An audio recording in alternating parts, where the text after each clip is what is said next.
Okay, let's dive into a topic that, well, it affects all of us, but it's surrounded by so many myths. Personal hygiene. We're going to get into the science of finding that perfect balance.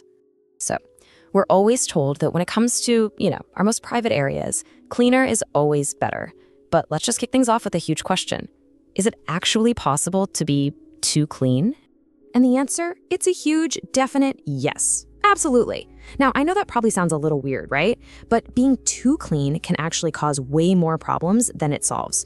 Let's get into why that is. So first up, we're going to talk about the vagina's ecosystem. And honestly, it's an incredible piece of biological engineering. I mean, it's a system that is literally designed to clean itself. And once you get how that works, you'll totally understand why overwashing can be such a big problem. Okay, so how does this whole self-cleaning thing actually work? Well, it's basically a three-part deal. First, the body encourages all this good bacteria to grow, specifically a type called lactobacillus. Then, these little friendly helpers, they maintain a naturally acidic environment.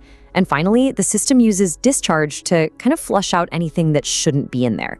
It's super efficient. In that acidic environment we just mentioned, it's super, super precise. A healthy pH is going to be somewhere between 3.8 and 4.5. And listen, that is not a random number. It is the exact sweet spot where the good bacteria can live their best life, and the bad bacteria, well, they just can't take hold. It is a really delicate balance. A really great way to think about this is like a self-cleaning oven, right? You push the button and it does its thing perfectly. But what happens if you go in there and start scrubbing it with a bunch of harsh chemicals?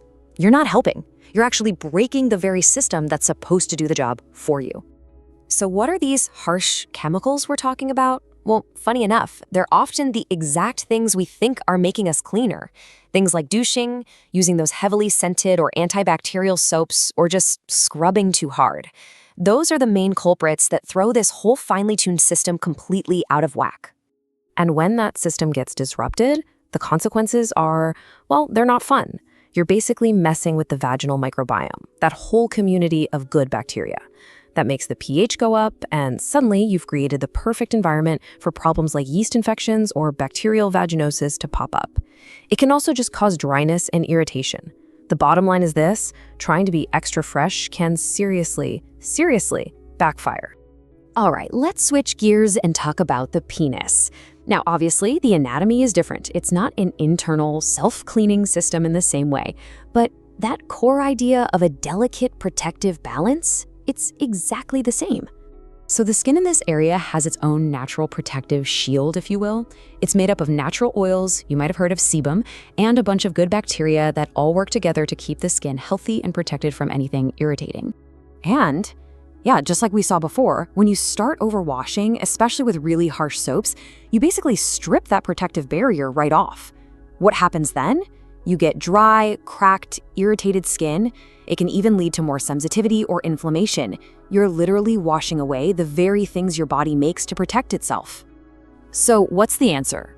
It's actually super simple. Gentle washing. That's it.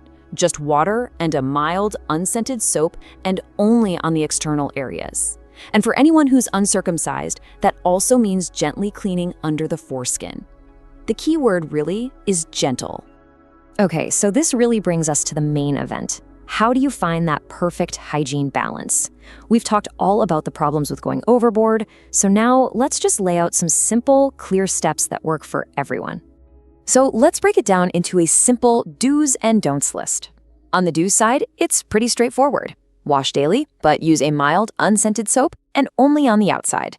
Basically, let your body do its thing. On the don't side, stay away from those scented or antibacterial soaps, don't scrub like crazy, and definitely no douching.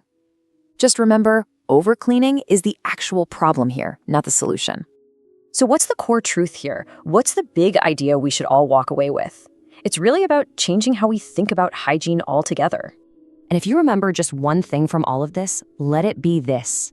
The goal is to be clean, not sterile. Think about it. Your body is a living, breathing ecosystem. It's not a hospital operating room.